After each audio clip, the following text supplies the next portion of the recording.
नमस्कार, doctor S Yadav आपका हार्दिक स्वागत करता है। मित्रों, हम बात कर रहे थे तुर्क राजपूत संबंध। तुर्क राजपूत संबंध में हम आज चर्चा करेंगे राजपूत वीर शिरोमणि पृथ्वीराज चौहान संयोगिता प्रसंग मोहम्मद गोरी से संघर्ष। मित्रों, भारत के इतिहास में एक महत्वपूर्ण जो परिवर्तन आया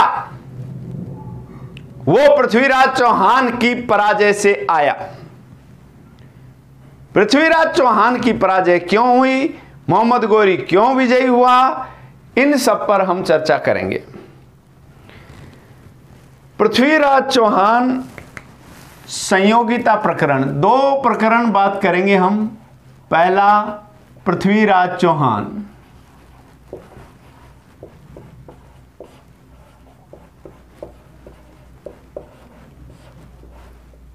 ग्यारह सौ 77 से 92।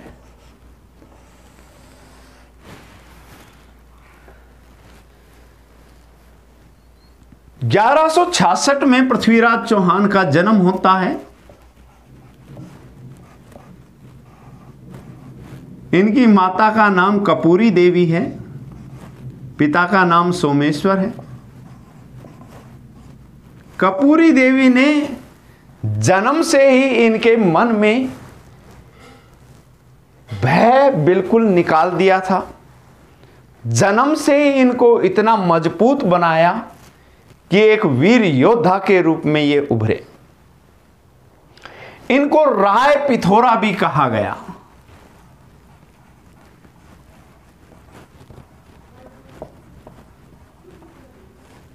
इनको राय पिथोरा भी कहा गया। पृथ्वीराज चौहान का प्रारंभिक जीवन कठिनाइयों से भरा हुआ था। मात्र 11 वर्ष की अल्पायु में ही ये शासक बन गए थे, लेकिन इनके जो साथी थे वो बहुत मजबूत थे। जैसे अगर हम बात करें कि इनके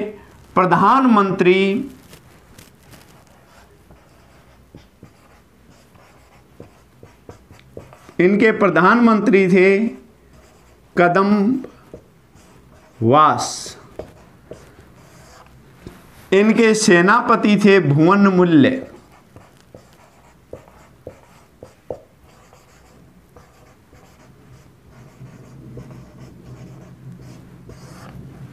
कदम्बवास और भुवनमुल्य का बहुत बड़ा योगदान था पृथ्वीराज चौहान को बनाने में, उसको खड़ा करने में, उसको आगे बढ़ाने में।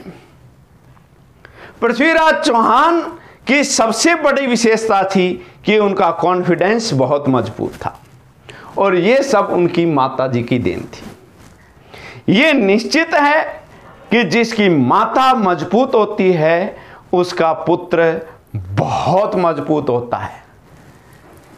पिता जरूरी नहीं है कि पिता मजबूत हो, और लगभग इतिहास में ऐसे उदाहरण भी मिले हैं जिनके पिता बहुत मजबूत हैं लेकिन पुत्र कुछ भी नहीं है। लेकिन जिनकी माता मजबूत होती है उनके पुत्र बहुत शानदार होते हैं, इसमें कोई दो राय नहीं है। पृथ्वीराज चौहान को दिल्ली वंश परंपरागत नानाजी की तरफ से मिला, क्योंकि इससे पहले अगर हम बात करें तो इनके पूर्वजों ने दिल्ली और झांसी को जीता। किसने? विग्रहराज चतुर्थ ने। लेकिन दिल्ली को संभालते थे इनके नानाजी। कुल मिला के बात यह है कि पृथ्वीराज चौहान उत्तरी भारत का सबसे शक्तिशाली शासक था। इधर गुजरात में इनके समकालीन शासक था भीम द्वितीय।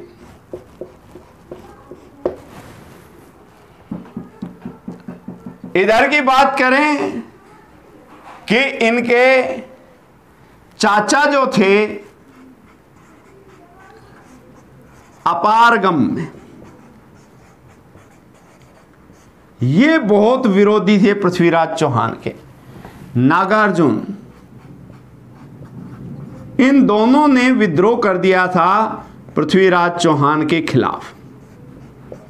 बड़ी कठिनाइयों से जूझा ये बच्चा, बड़े संघर्ष से जूझ कर ये बच्चा आगे बढ़ता है, इनके विद्रोह को कुचल देता है, इनको समाप्त कर देता है, दिल्ली हाँसी पर अधिकार कर लेता है।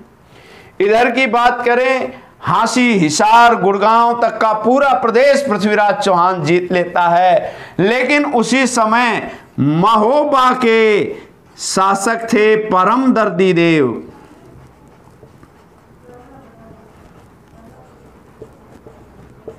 परम दर्दी देव के दो सेनापति थे, आल्हा और उद्दल।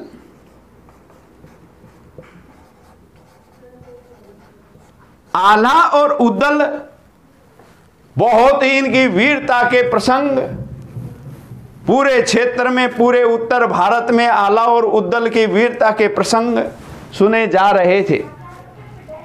1182 ईस्वी में पृथ्वीराज चौहान ने परम दर्दी देव को बुरी तरह पराजित कर दिया। परम दर्दी देव को पराजित करने के बाद पृथ्वीराज चौहान की प्रतिष्ठा पूरे भारत में फैल गई। इधर अगर हम बात करें कि उधर गौर प्रदेश का जो शासक बना वो बना मोहम्मद गौरी। गौर प्रदेश अफगानिस्तान में,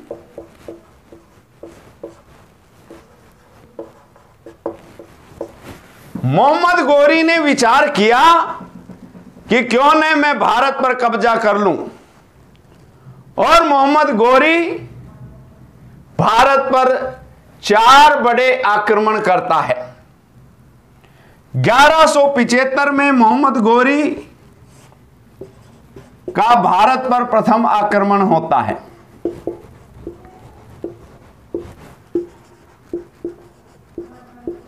मुल्तान के विरुद्ध।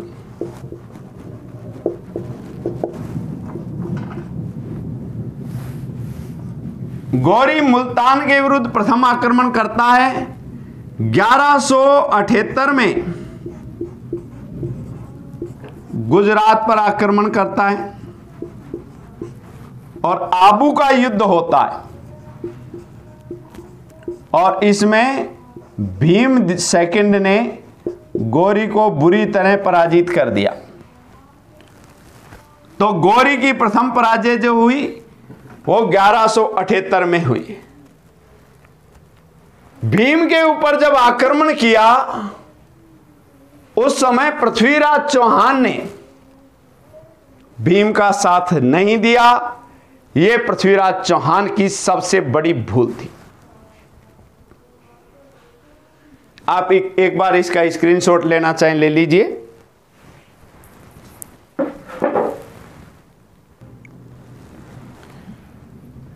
तो कुल मिला के बात यह है, 1175 ईस्वी में गौरी का प्रथम आक्रमण होता है। कहां? मुल्तान। 1178 ईस्वी में गौरी और भीम सेकंड के मध्य आबू का युद्ध होता है, अपना माउंट आबू। पहले गुजरात के शासक भीम के अधीन था माउंट आबू। आबू का युद्ध होता है, इसमें गौरी पराजित हो जाता है।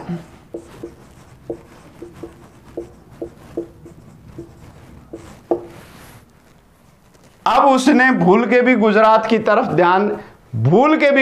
की तरफ नहीं गया, क्योंकि भीम ने बहुत अच्छी पिटाई लगाई इसकी। फिर 1191 ईस्वी में गौरी तराइन के मैदान में आ जाता है।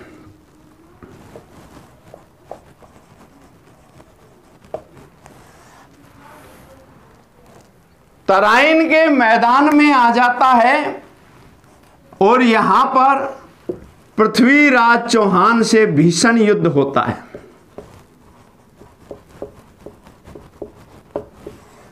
पृथ्वीराज चौहान से भीषण युद्ध होता है और गौरी क्या है, बिल्कुल उसकी सेना भाग छूटती है। गौरी भी भागने की कोशिश करता है। तभी पृथ्वीराज चौहान का सामंत, दिल्ली का सामंत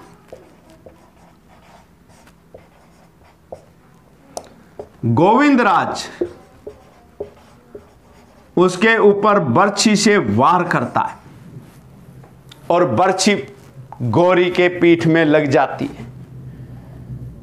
खून से उसका घोड़ा लाल हो जाता है और गौरी भागता है और पृथ्वी कहता है भाग जा, अपनी जान बचा ले।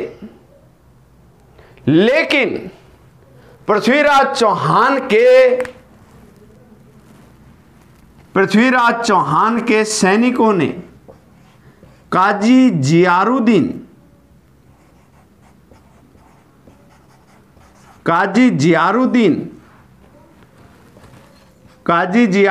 को कैद कर लिया। और ये काजी जियारुद्दीन जो था, ये गौरी का प्रधानमंत्री था, वकील था। बाद में उसको धनराशि के बदले छोड़ दिया। ये भी पृथ्वीराज चौहान की एक बड़ी भूल थी। इधर स्थिति क्या होती है, गोविंदराज बर्छे से आक्रमण करता है और भागता हुआ गौरी भाग जाता है खून से लथपथ। और पृथ्वी कहता है जा कायर, तू अपनी जान बचा। घोड़ा लाल हो जाता है, लेकिन घोड़े की पीठ पर पड़ा पड़ा गौरी कहता है एक बार छोड़ दे, फिर मैं बताऊंगा मैं कौन हूं। और वो जाके क्या है कि गौर प्रदेश में गुफाओं में पड़ा रहता है। और वहां पर उसने एक चींटी को देखा, ऊपर चढ़ रही है, गिर रही है, चढ़ रही है, गिर रही है। तो उसके बाद में उसने सीख ली कि तीसरी बार में वो सफल हो गई, चौथी बार में तो मैं भी सफल हो सकता हूं। यानी कि उसने प्रेरणा ली। इधर पृथ्वी जीत जाता है और जीत की खुशी जमकर मनाता है। पृथ्वी अपनी जीत की खुशी मना रहा है। इधर गौरी अपनी ताकत बढ़ा रहा है। इधर तीसरा जो प्रकरण है, एक बार स्क्रीनशॉट लीजिए इसका, मैं फिर मिटाता हूं। तीसरा जो प्रकरण है वो है गहड़वाल वंश का। उधर गहड़वाल वंश का शासक है जयचंद। और जयचंद की एक पुत्री है जिसका नाम था संयोगिता। पृथ्वीराज चौहान के अलावा उसने सारे शासकों को बुलाया। और ये देखिए, ये जयचंद का दरबार था। यहां जयचंद बैठा हुआ था।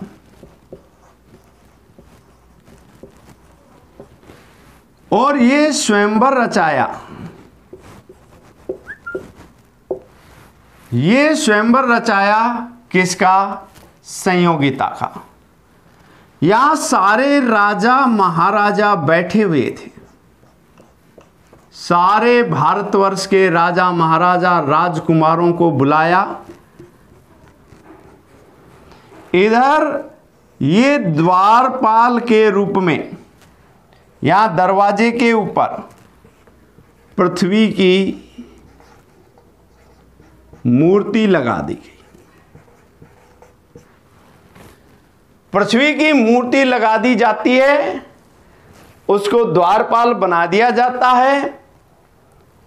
इधर काशी के जो पंडित थे उनके बैठने के लिए यहां स्थान रखा गया था।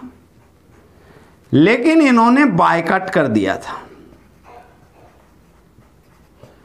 इन्होंने कहा आप ऑफ सीजन में स्वयंवर कर रहे हो, देव सो रहे हैं, आप स्वयंवर कर रहे हो, ये गलत है, हम इसे स्वीकार नहीं करते। उधर पृथ्वीराज चौहान को नहीं बुलाया, लेकिन कौन पहुंच गया? पृथ्वीराज चौहान का अजीज मित्र, पृथ्वीराज रासो के लेखक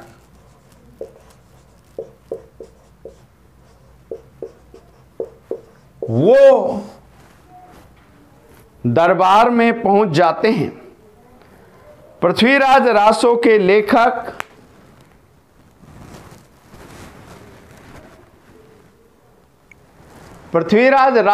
लेखक चंद्र बरदाई वहां पहुंच जाते हैं। सूंघते सूंघते, भाई चारण भाट तो पहुंच जाते थे कहीं भी, तो सूंघते सूंघते वो पहुंच गए हैं यहां भेष बदलकर। उसने देखा कि पृथ्वीराज की मूर्ति लगाई हुई है, वो भी अपमानित की हुई। तो वो पृथ्वीराज तृतीय को आकर, पृथ्वीराज थर्ड को आकर बताता है कि सांबर धनी, बहुत बड़ा अपमान। यहां जयचंद ने सबको बुलाया, वो बात तो अलग है, लेकिन उसने आपकी दरवाजे पर अपमानित की हुई मूर्ति लगाई है, आपको द्वारपाल के रूप में वहां स्थापित किया गया है। इससे पृथ्वीराज चौहान बहुत क्रोधित होता है, लेकिन फिर भी मंझे हुए खिलाड़ी था चंद्र बरदाई। उसने क्या है कि तुरंत उसको कहा कि आप ब्राह्मण का वेश धारण कीजिए और आप चलिए, एक बार दरबार में चलिए। अब दरबार का सीन देखिए आप।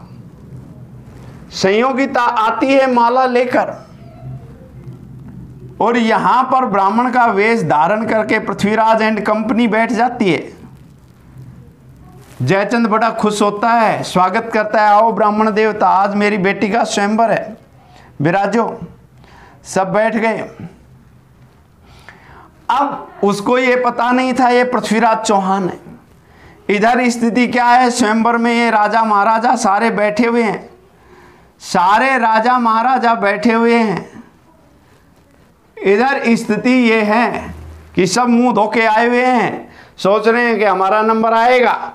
संयोगिता यहां से शुरू करती है, यहां से शुरू करती, घूमती घूमती घूमती घूमती यहां आती है।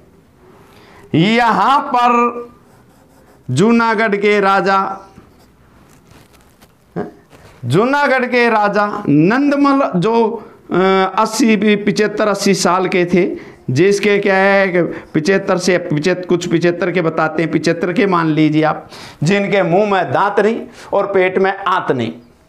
वो बड़े खुश हुए, उन्होंने सोचा और वो खड़े होके बोले, संयोगिते आपने मेरे को वर चुना है, आहा मैं बड़ा खुश हूं।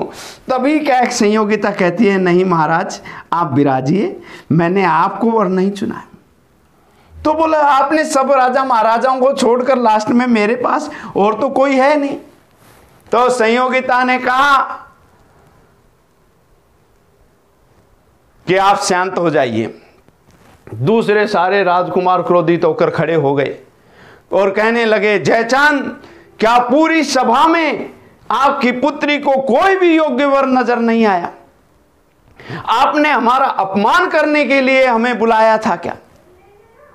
संयोगिता कहती है, राजन राजकुमारों शांत हो जाइए आप, अभी एक वीर नहीं महावीर है, और वो महावीर यहां उपस्थित है, चाहे वो मूर्ति के रूप में ही क्यों ना हो। और संयोगिता जाके पृथ्वीराज चौहान के गले में माला डाल देती है। जैसे ही पृथ्वीराज चौहान के गले में माला डालती है, पृथ्वीराज चौहान तुरंत खड़ा होता है और खड़ा होकर कहता है कि पृथ्वीराज चौहान दरबार में मौजूद है। मित्रों, सीन ऐसा क्रिएट हो गया जैसा कि गदर पिक्चर में है। और सनी देओल हेडपंप उखाड़ के कहता है तो सारे चुप हो जाते हैं। वो ही वाली स्थिति यहां हो गई। जैसे ही पृथ्वी खड़ा हुआ सारे राजा महाराजा चुप हो गए। फिर क्या होता है? पृथ्वीराज चौहान चिल्लाकर कहता है तलवार लहराकर, अगर किसी में हिम्मत है तो रोको। संयोगिते, क्या आपने मेरे को वर चुना है? पृथ्वी आपके सामने। संयोगिता ने कहा बिल्कुल, इस जीवन में शादी करूंगी तो केवल आपसे करूंगी। चंद्रबरदाई इसका वर्णन करते हुए लिखता है, दोनों के नैन नीर झरे, दोनों के नैर नीर झरे, अब प्रेम उमड़ कर आया है। दोनों के नैन नीर झरे, अब प्रेम उमड़ के आया है। राजा महाराजों का शीश झुका, जयचंद ने शीश झुकाया है। बोल नहीं सका जयचंद, आवाज निकल नहीं पा रही है, और संयोगिता पृथ्वीराज के घोड़े पे बैठ के जा रही है। कहने का तात्पर्य ये है कि यहां पृथ्वीराज चौहान संयोगिता को लेकर चला जाता है, सारे राजा महाराजाओं को जैसे सांप सूंघ जाता है, और अजमेर में ले जाकर संयोगिता के साथ पृथ्वीराज चौहान शादी कर लेता है। चंद्रबरदाई ने पृथ्वीराज रासो में इसका बहुत ही शानदार वर्णन किया है। उधर स्थिति क्या होती है? जयचंद विरोधी तो हो ही गया, अब करे क्या बेचारा। खूब कोशिश की, फिर भी पृथ्वीराज चौहान की सेना ने इसकी पिटाई लगा दी। कुल मिला के बात यह है कि यह सूचना गौरी को भी पहुंच गई कि भारत के राजकुमारों को, राजाओं को नंगी तलवार दिखाया या कौन? पृथ्वीराज चौहान। अब पृथ्वीराज चौहान के साथ इतने राजकुमार नहीं होंगे और मैं छल और कपट से पृथ्वीराज चौहान को जीत लूंगा। फिर क्या होता है? 1192 में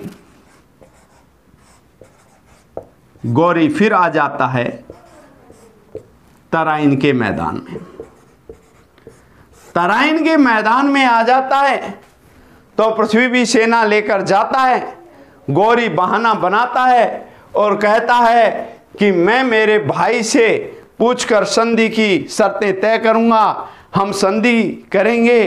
तो कुल मिला के बात यह है कि पृथ्वी और उसकी सेना जो है वो आराम से सूर्यास्त राजपूत मस्त, वो सोचने लगे कि कल डर गया हमारे से, हैं, कल संधि कर लेगा। और कहने का तात्पर्य ये है कि रात को 2:30 बजे गौरी ने पृथ्वी पर आक्रमण कर दिया। 2:30 बजे आक्रमण कर दिया तो स्थिति ये हुई कि राजपूत आधे सो रहे थे, कोई सोच के लिए जा रहे थे, कोई क्या है कि आराम कर रहे थे, और राजपूत सेना तैयार नहीं थी और गौरी के एकाएक आक्रमण को झेल नहीं पाई और पृथ्वीराज चौहान को बंदी बना लिया गया और पृथ्वीराज चौहान की हत्या कर दी गई। लेकिन चंद्रबरदाई पृथ्वीराज रासों में लिखता है कि उसको गौर प्रदेश ले गया और फिर सो शब्द वेदी बाण के द्वारा पृथ्वीराज चौहान ने गौरी की हत्या कर दी। 4 बांस 24 गज अंगुल अष्ट प्रमाण, ताई बैठा सुल्तान है, मत चूके चौहान। लेकिन इतिहासकारों ने इसे नहीं माना है। वास्तविक बात यह है कि 1206 में जब गौरी नमाज पढ़ रहा था, दमयंक नामक स्थान पर नमाज पढ़ रहा था, तो खोखरों ने उसकी हत्या की थी। ये ऐतिहासिक तथ्य है। तो मित्रों, इस प्रकार से एक इतिहास में नया परिवर्तन आया और तुर्क साम्राज्य भारत में स्थापित हो गया और गौरी के गुलाम कुतुबुद्दीन ऐबक भारत का सुल्तान बना। उसने लाहौर को राजधानी बनाया। फिर उसके बाद इल्तुतमिश जो भी गुलाम था, इसलिए इस वंश को गुलाम वंश कहा गया। इल्तुतमिश ने दिल्ली सल्तनत की स्थापना की। दिल्ली सल्तनत का वास्तविक पहला सुल्तान जो बना वो इल्तुतमिश बना। फिर मिलते हैं, नमस्कार। लेकिन एक इंपॉर्टेंट बात आपको और बताना चाहता हूं कि पृथ्वीराज रासो में यह वर्णन है कि 21 बार गौरी को पराजित किया। हमीर महाकाव्य